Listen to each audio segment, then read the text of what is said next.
Here's how to fix iPhone screen recording, no audio problem.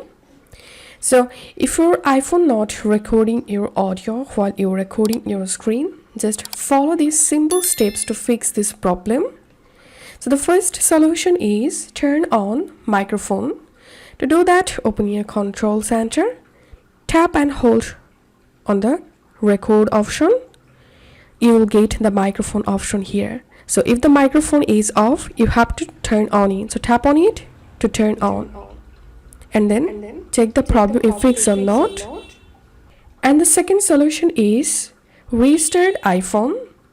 So restart your iPhone and hope this will fix the problem. And the third solution is reset all settings.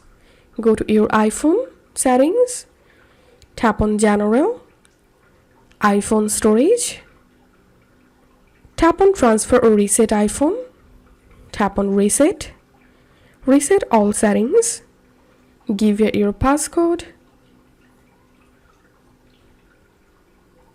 and once you reset your all settings, check the problem if fixed or not.